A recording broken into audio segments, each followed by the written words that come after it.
God just start the final 7 years until the Battle of Armageddon? Look at this article that I just found today. It's in the UN.org. Look at the actual, you'll see the actual URL. It says UN.org. So this is from the UN's website, United Nations Department of Economic and Social Affairs. Economic meaning financial, social meaning how we interact. What is it that we do and how we do it, and why do we respond certain ways, and who do we be nice to, who do we not be nice to?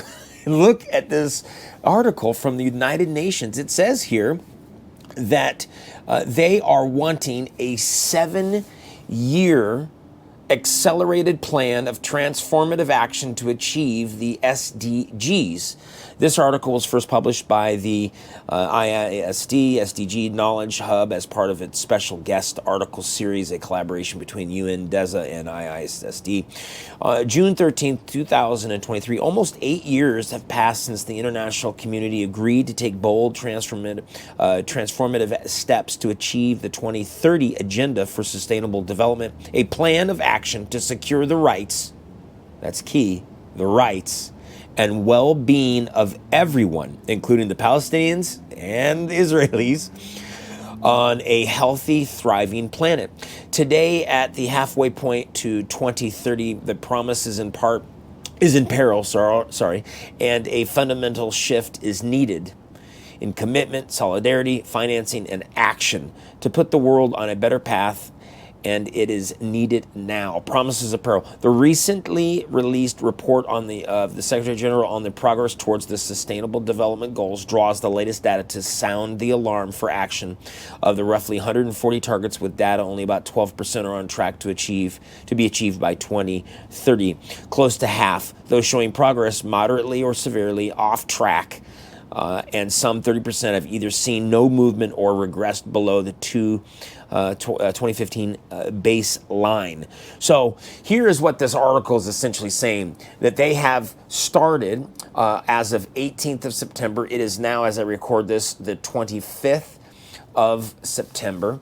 They are now saying that they have a 7-year goal, a 7-year agreement, a 7-year plan to make the world a better place. Now, I need to go through, I'm just being completely transparent with you, I need to go through every detail of this plan that the UN has put out to see if it qualifies for the 7-year agreement regarding the Abrahamic covenant. Now, why am I saying this? Because let's go to the verse. In Daniel 9:27, it says the following. It says, he shall confirm the covenant with many, and there it is if you see it, he shall confirm the covenant with many for 1 week. That 1 week in Bible prophecy talks about a week of years, so 7 years. And so it says here, he shall confirm the covenant with me for 1 week, 7 years. And in the midst of the week, he shall cause the sacrifice and the oblation to cease, for the overspreading of abominations he shall make it desolate, even until the consummation, and that determined shall be poured on upon the desolate. So in plain English, what this means is that there is a 7-year agreement that the Antichrist, wait, what'd you just say? There's a 7-year agreement that the UN, I'm being funny. There's a 7-year agreement that the Antichrist will actually make. And in that agreement, he shall confirm the covenant. What covenant are we talking about? This covenant that we're talking about is actually found in Genesis chapter 15, verse 18. I'm going to take you there real quickly and let you read it.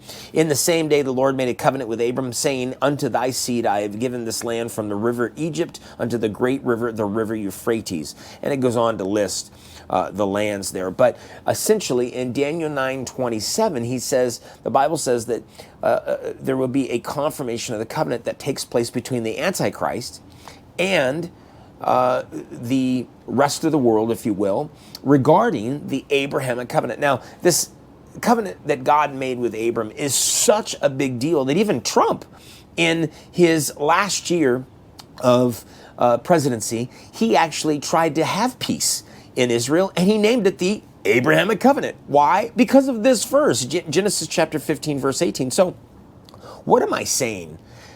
I am saying the following, that there is a 7-year agreement that has just been hatched that has just been launched. And the 7-year agreement is actually between the United Nations and the rest of the world. Now, there's some key phrases in that description that I told you about the United Nations 7-year agreement. That the key things are the following.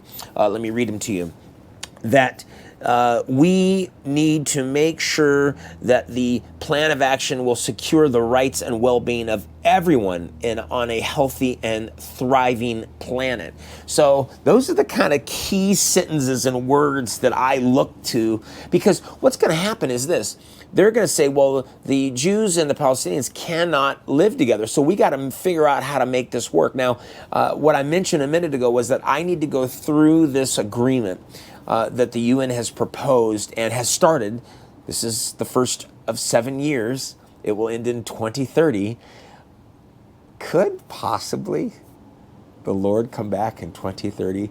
Because the Bible explains that at the end of that final 7 years, the Lord will come back to meet a bride called by his name. He is the bridegroom. We are the bride of Christ. At the last trump, the seventh trumpet.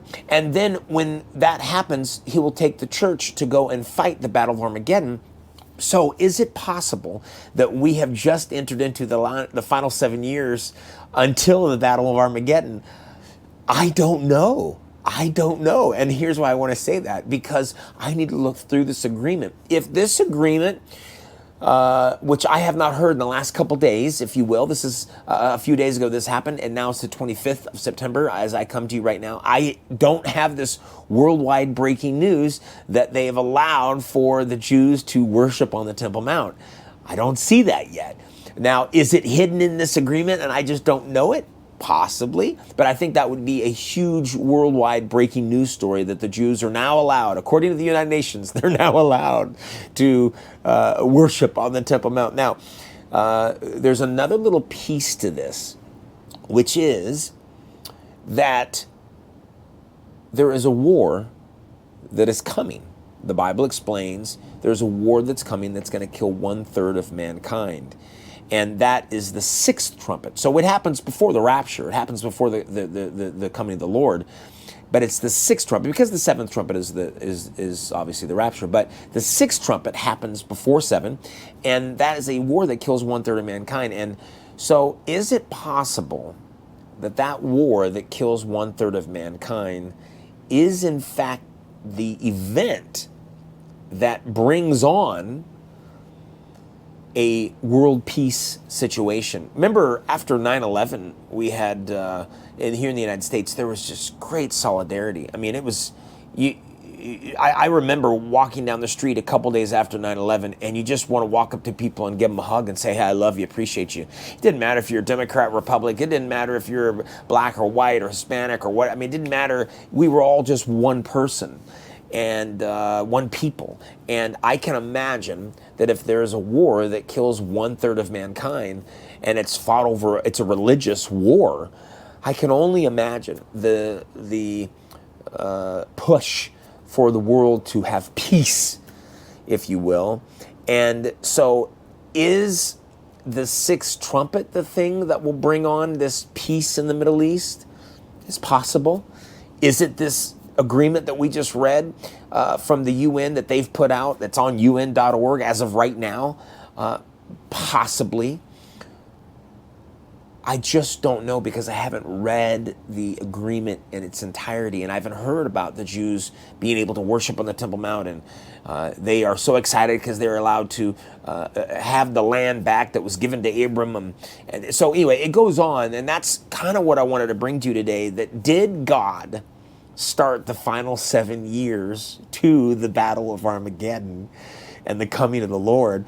This is what I'll tell you. You know how we decide? Because if in the middle of the final 7 years, Daniel 9:27 tells us that in the midst of the final 7 years, that he will actually, the Antichrist will come to power. He will claim to be God. He will stand in a rebuilt Jewish temple, claiming to be God, exercising authority over everyone, and he'll issue you a financial ultimatum, which is called the Mark of the Beast. So if the Mark of the Beast, what is it, September 25th, 2023? So if the Mark of the Beast happens in 3.5 years, yeah, then we could probably count back to right now and say, yep, that was the final, that was the beginning of the final 7 years. Now, I understand what I'm telling you is probably breaking your theology. It's probably, you're saying, wait a minute, that's not what I'm taught though. Well, I know that's not what you're taught, but I want to tell you that you are a truth seeker. You wouldn't be watching this video if you weren't a truth seeker. You are a truth seeker. You want to know the truth no matter what it is. I want to know the truth.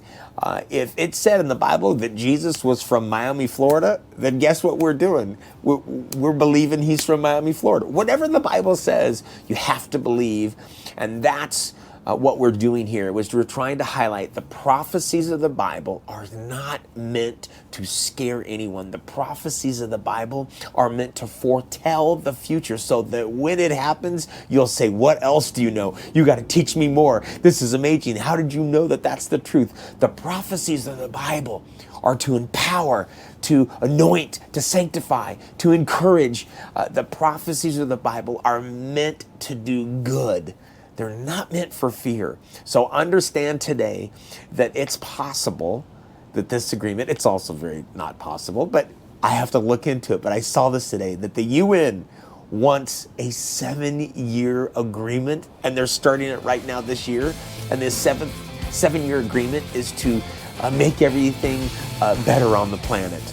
And that sounds like a peace treaty to me. I don't know. I'm going to look into it. And in a week or so, I'll be able to get back to you and report back to you what I find. But did God start the final 7 years? We're going to find out. Power is knowledge, and the lack of it is death.